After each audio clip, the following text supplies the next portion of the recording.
He was taken on a quiet road and vanished for 27 years. But was the truth buried with him? Hi, I'm Allie. I'm already getting chills. Seriously. And I'm Brianne. Chills for you, tea for me. I like my horror with proper lighting and a locked door, thanks. You know I live for the dark stories. You're the only person I know who brings a flashlight to a matinee. Risk management, babe, also known as not tripping over your own bravado. And welcome to the Veil, unsolved and unbelievable. Okay, so check this out. Tonight we're going into the Jacob Wetterling case. He was 11, abducted at gunpoint in St. Joseph, Minnesota in October 1989. One of the most haunting cases ever. Blimey, that's a heavy one. But, are we expecting ghosts in Minnesota? Or just the ghosts of poor policing? Not ghosts, but a mystery that never sat right for a lot of people. Here's what went down.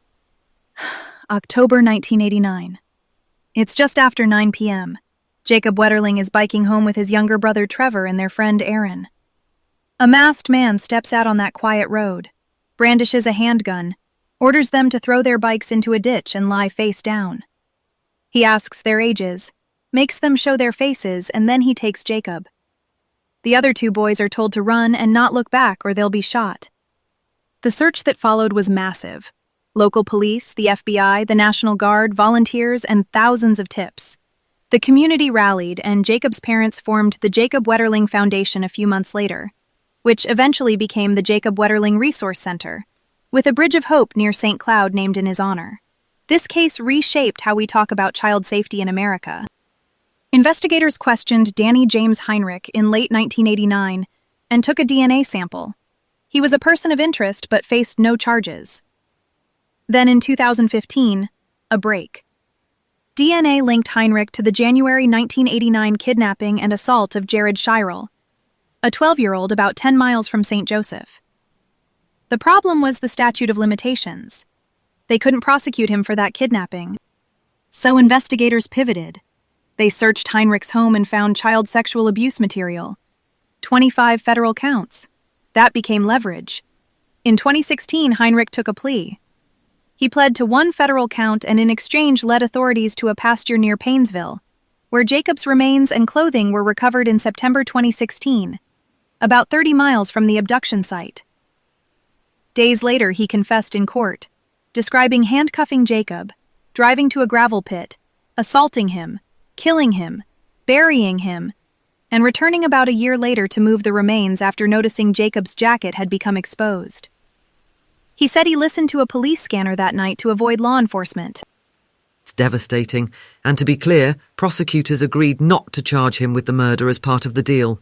He still got 20 years federally on the child pornography count, with the possibility of civil commitment later. That's the scaffolding, yeah. Here's my theory, and I know it's a fringe take, but I can't shake it. The plea wasn't just about leverage. It was also a way to avoid a murder trial that would have dragged every investigative misstep into the sunlight. Think about what a trial does. Discovery, subpoenas, cross-examination. Every memo and lead gets pulled apart on the record. Wait. So you think the deal was engineered to protect the institutions rather than to get Jacob home? I call BS, Allie. That's a big leap. I'm not saying there weren't good reasons to make the deal, but listen. In the Dark spent an entire season on this case and highlighted serious failures by the Stearns County Sheriff's Office. Leads not followed, tips mishandled. There's that 1991 tip from Dwayne Hart. He reportedly told investigators Heinrich had asked how to dispose of a body and that he saw suspicious items at Heinrich's place. The source record on why it wasn't pursued is unclear. Can you imagine that coming out in open court, under oath with witnesses on the stand? Or, hear me out, it was mishandled because humans are fallible, caseloads are enormous, and it was 1989. Not a good excuse, but not a shadowy cabal either. Okay, but then this. Heinrich was questioned by the FBI 2 months after the abduction and gave a DNA sample. And still decades passed.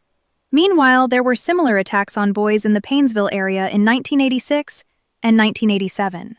That pattern wasn't meaningfully re-examined until 2014, thanks in part to citizen investigator Joy Baker nudging the system. That's a long time for dots that close not to be connected. So fast forward. By 2015, there's a DNA match to the Chiral case, but Minnesota's statute of limitations blocks prosecution. Then the feds find the child sexual abuse material and prosecutors have leverage for a plea. A plea that gets them a confession under oath, the burial site, dental confirmation, and yet no murder trial. No discovery sunlight on 3 decades of decision-making. Some people will hear that and call it efficient justice. I hear that and think, convenient silence. Conspiracy alert. Look, I get the instinct. But a trial decades later is risky. Aging evidence, degraded memories, no body until the plea, and a defendant who could plead the fifth on the stand. The state could easily lose. Then you get no confession, no remains, and no closure for the family. The plea trades uncertainty for certainty. It's grim, but it makes prosecutorial sense. I hear you, but listen to the texture of what we learned only because he talked. The mask, the unloaded revolver he used just to threaten, the handcuffs, the police scanner he used to steer around patrols, the return to the burial site a year later when Jacob's jacket surfaced. These are details that were buried with Jacob. And I keep wondering what else is buried. Not by Heinrich, but by the file cabinets. By time. That's the point. The plea gave those details. Without it, none of that is on the record. The court accepted a full factual basis for the plea, its sworn testimony. It led to the recovery. And then the judge gave the maximum sentence for that federal count and even flagged that civil commitment is on the table after prison. This wasn't a wrist slap in exchange for silence. It was a path to answers the evidence at that point couldn't otherwise guarantee. But a murder charge was taken off the table. And that's the part that feels like the system saying, we'll take the truth we can manage, not the truth a jury would unearth. A jury would have heard about Painesville leads, missed interviews, how resources were assigned, and who decided what back then. Discovery is brutal. It forces institutions to admit their blind spots. The plea ended that before it could start. You're talking about institutional accountability. Fine. But there's no court finding of a cover-up here. Journalists documented serious shortcomings. Absolutely. But making a plea, the centerpiece of a conspiracy, assumes intent. Prosecutors also had a legal reality. The DNA match in Shiel couldn't be charged due to the statute of limitations. A murder trial with scant physical evidence is a gamble. So they used what they had, the federal charges, and got a confession and remains. If there's a calculus, it's legal, not a cult. Isn't it bananas that timing, not truth, can close doors?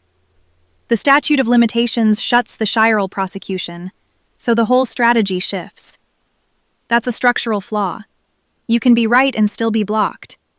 And then the only way to force the story out is to bargain with a man who did the unthinkable. That's a system that makes my skin crawl.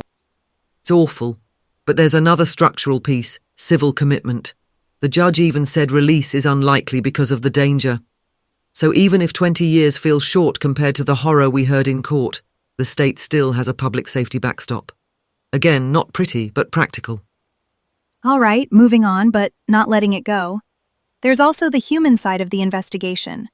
Volunteers out at night, the Bridge of Hope, the Resource Center teaching families how offenders operate. A whole state reshaped by one road on one October night.